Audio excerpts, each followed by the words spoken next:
Our first conversation is going to be on, for lack of better terms here, and apologies as you bear through this live stream because I'm definitely a puns person. In the sector that's hotter than hot, these startups are helping cool the planet. We've all seen how this pandemic has disrupted our lives, and climate change is something that we need to be having at the forefront. And I'm really, really excited that these founders are creating some pretty fantastic startups in this space. But before I let them introduce themselves, we have our moderator. Now, Peter McArthur is tuning in from Ottawa. He is the VP of Technology and Innovation Banking, leading the National Cleantech practice at RBC. He's the chair of the Ontario Clean Technology Industry Association and an expert in carbon finance, a passionate advocate for the industry and entrepreneurs at its highest levels. Peter, I really can't do your introduction enough justice, so I tried to keep it short and sweet. Thank you so much for being here today. Lauren, thanks so much. It's not about me, it's about the entrepreneurs that are here today and the fellows. It is really, you're talking about COVID and climate change, and COVID really reinforces for us the impact humankind is having on the planet. The planet's speaking back to us, and we have to do something. It's never been a more opportune time to talk about climate tech, clean tech, sustainable tech. It goes by a number of names, but it's never had the fundamentals it's got today. A dozen years ago, there were lots of companies trying to do it, trying to raise money, and there weren't the sound fundamentals. There are real businesses. You're going to meet some of them today, and real business opportunities. We've got 8.5 years till 2030. That's a major milestone on the path to a zero carbon planet. And it's a very difficult path to achieve. Fatih Birol, the International Energy Agency's executive director, said this week in a released report, it requires nothing short of a total transformation of the energy systems that underpin economies around the world. We've got 3 entrepreneurs with us today that are part of that transformation. And I'm going to invite each of our panelists to introduce themselves. I think we'll begin with Brennan Spellacy, co-founder and CEO of Patch. Hey everyone, thank you so much for having me. My name is Brennan. I'm one of the co-founders and CEO of Patch, and we build APIs to take CO2 out of the air. Founded out here in San Francisco with our roots based in Montreal. Welcome, Brennan. Also invite Tomas van Stee, co-founder and CEO of EnPowered.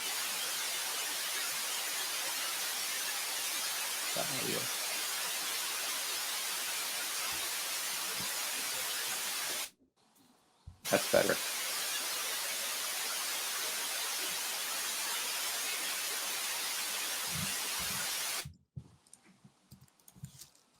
Thomas, I think we had microphone trouble there. I don't know if logging in again will work.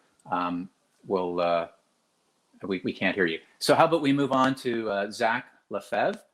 Zach is founder and CEO of ChargeLab. Over to you, Zach. Hey, great to meet everyone. Like Peter said, I'm the co-founder and CEO of ChargeLab. We build software for managing electric vehicle infrastructure with the goal of making it easier to deploy and easier for EV drivers to interact with.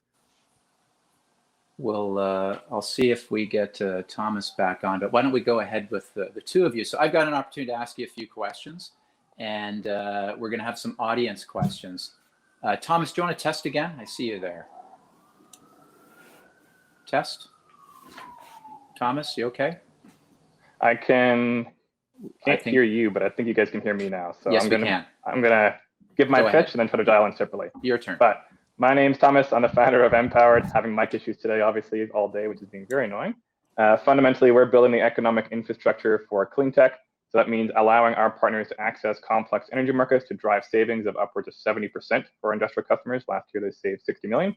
And we're also making it possible for our partners to put charges and rebates on their customers' electricity bill, which is going to unlock electricity on-bill financing, which the goal is to actually help the entire ecosystem move substantially faster.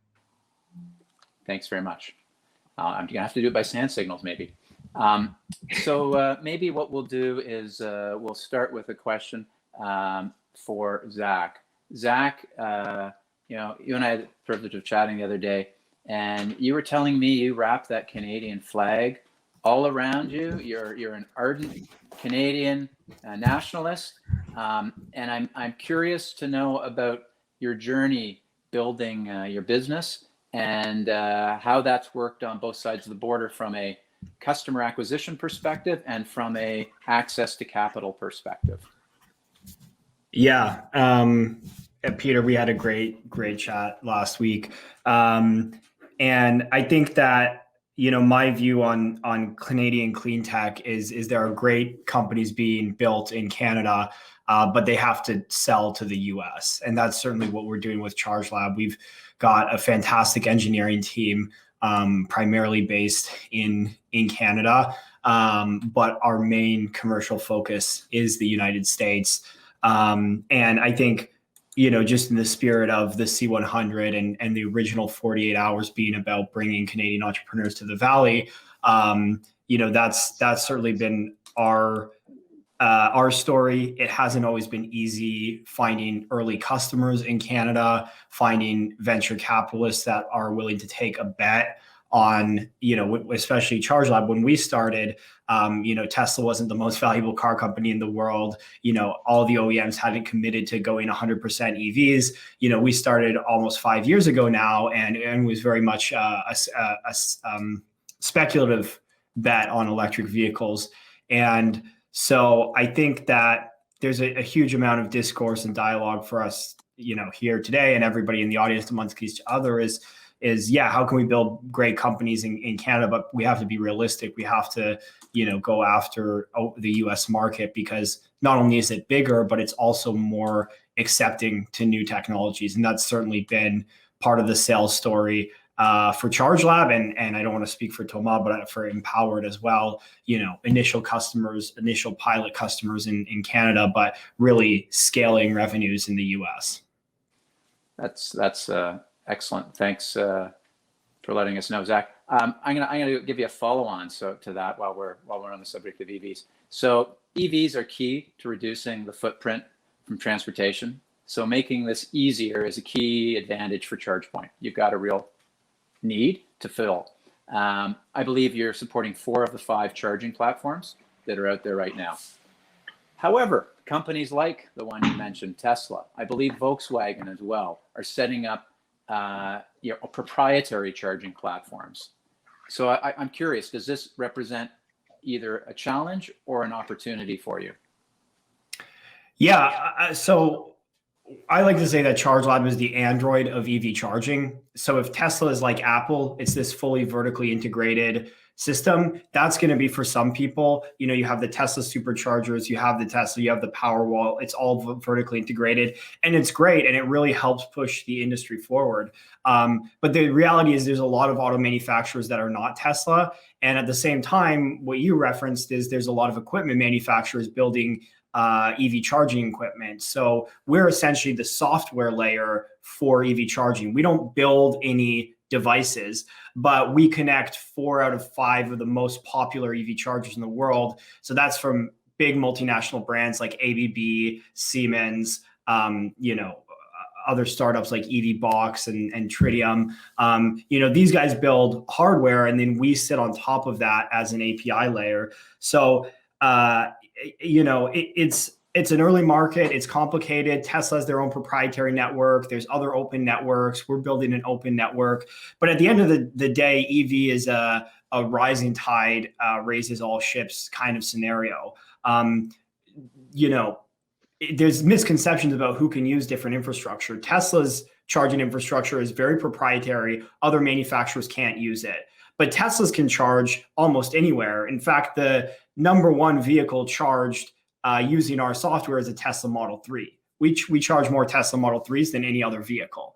And that's because we have chargers that are deployed in office buildings, in multifamily buildings, through government projects in the US and in Canada. And the main audience of EV drivers, there's a lot of Tesla Model 3s. So it's both. You're going to have the proprietary network But when you go to your office building, they're going to need to put in EV infrastructure to serve everybody, not just Tesla. So you're much more likely to find a ChargeLab system there. And then Tesla drivers, all of them have an adapter that comes with their car. They just plug it in, and then they can plug into the types of chargers that we connect using our software platform. It's only going to happen if a lot of people have convenient accessibility. You're clearly part of the solution. Thanks. That's a great answer there, Zach. Brennan, got a question for you. So they say if you don't measure it, it won't get done. You're measuring it. You're giving people GHG footprints and giving people an opportunity to offset that. You just did a raise. Your company was founded in January of 2020, I think. And you April. Okay, this is gonna make the story even better. And 13 months old. You just did a fundraise in February for 4.5 million, if I've got it right, and led by Andreessen Horowitz, backers of Lyft, Groupon, Slack, Pinterest, Instagram, Skype. You're quite a nice club that you've joined here. So at such an early stage, you attracted that money. What's the secret sauce? Because you're not the only one playing in this space. There are a number of people that are playing in this space. So why does Andreessen Horowitz think you've got it? Why do you think you've got it? Yeah, absolutely. Well, first and foremost, we feel super fortunate to have a really great roster of partners in our corner. It's been if you had asked me, 13 months ago, we started the company, 14 months ago, if we'd be here, I probably wouldn't have suspected it. I think so to just kind of clarify, the way Patch works is we partner with a really wide variety of carbon removal and carbon offset solutions and make that kind of capacity transactable. So that's from direct air carbon capture to traditional reforestation offsets to things like renewable energy development and enhanced weathering. So there's a lot of different ways to either avoid emissions or take CO2 out of the air.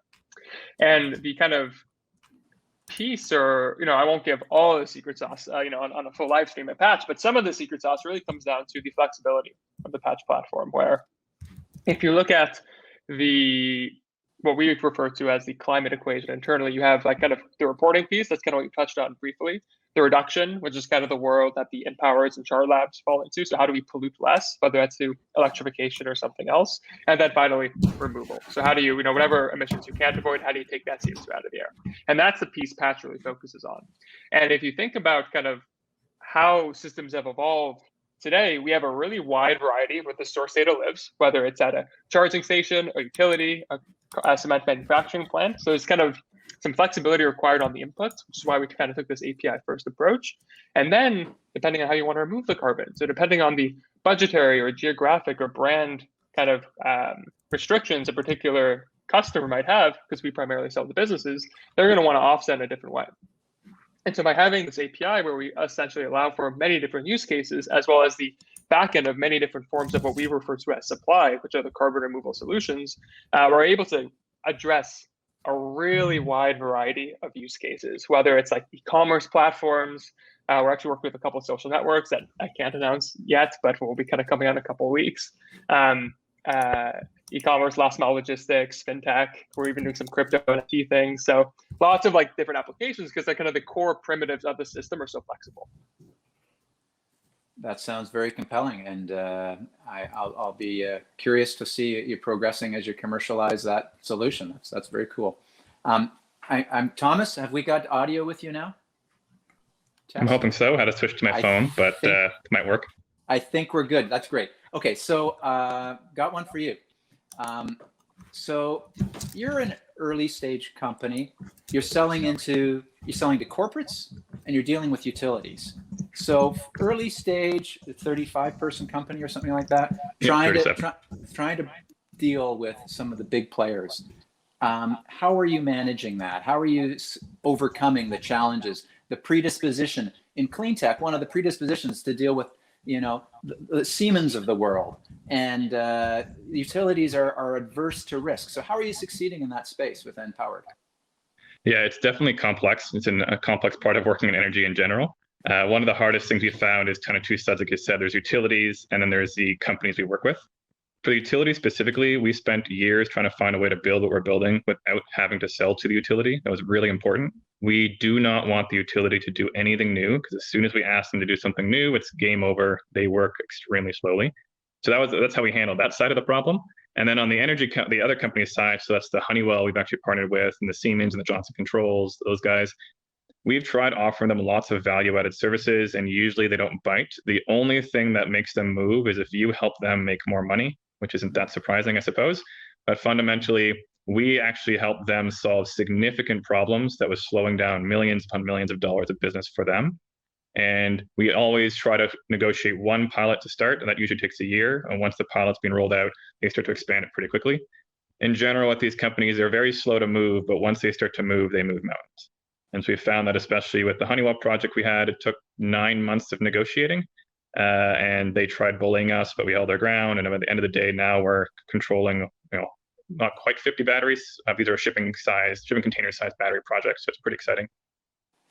Typical advice in the clean tech sector is at least deal with the corporates versus the regulated sector, because you've at least got a chance to negotiate, like you talked about there with Honeywell. So good for you. You're making progress in a tough market. I'll ask you follow-ups. I guess we did we get an opportunity for you to introduce what EnPowered does? I'm sorry, I maybe overstepped that one.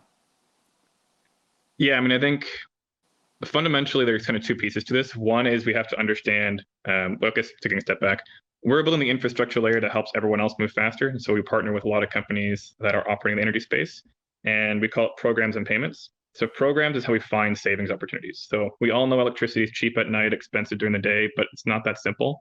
It's cheap almost always, and then extremely expensive for very short periods of time. And so what we do is we predict when those giant price spikes are going to happen, and we tell our partners. And so if you're controlling a battery, we're telling you when should you discharge your batteries so that you can save money. And every utility, every market, every project is different. And so we hide all that complexity so that Honeywell or our partners can just go and sell hardware. The other side of our company is what we call payments, which is we actually allow companies to put charges on the electricity bill.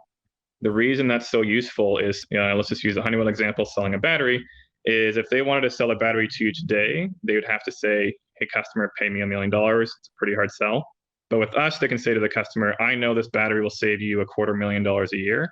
So I'll actually pay for it up front through financing, and I'll take your savings directly off your electricity bill. So now as a customer, all you do is you get a free battery and keep paying your bill. That's a much easier sell. So we're building the infrastructure layer that makes all of that possible, not just for Honeywell, but for, at this point, 184 different energy companies. Hardware as a service is the new acronym, as I like to put it. And, exactly. And you're enabling that. And that's a way to get large capital assets deployed quickly. So good. That's a great service. I've got a question. I don't know who wants to try answering this one, but it's from Suta Kamal. And it's a classic question, actually. 78% of Canada's exports to the States. I believe all three of you are fairly focused on the US, but I could be wrong. But what about this giant opportunity they call China? Does anyone have any thoughts or comments about approaching the Chinese market? Is that on your radar screen? Do you see an opportunity for yourself to do that? Anyone want to take that?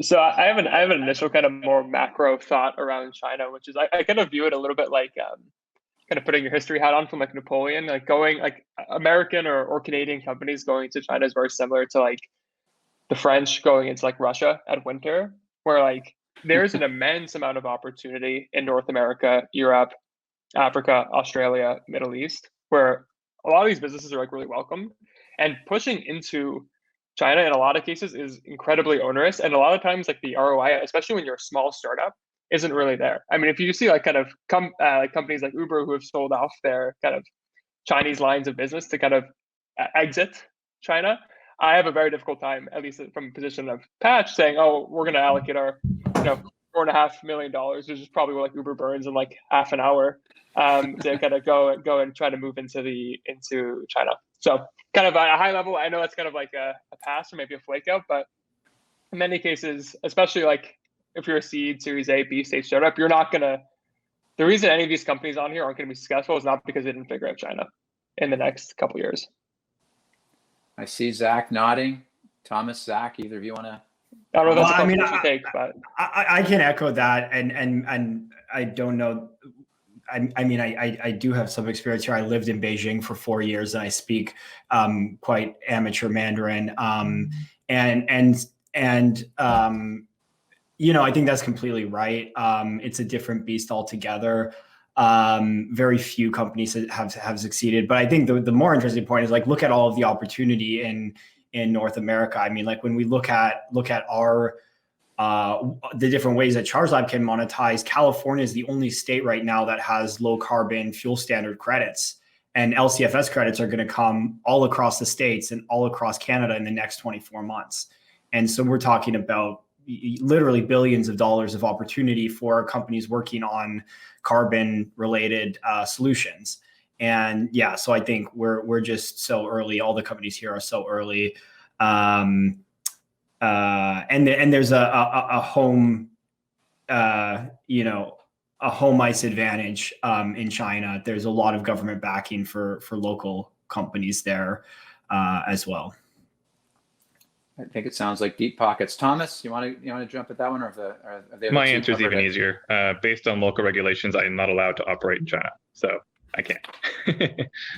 It's one of those Canadian conundrums. You know, we have such a multicultural society. We speak so infinite languages. You've got 3, Zach. You know, we've got all the ability to deal in so many countries around the world, and yet we seem to focus on the United States because it's so much easier to do business with. But it's a real challenge. I'll tell you that when I'm talking to our clients, I do try to do what I can to help them to go elsewhere. There are some, EDC is a great partner there.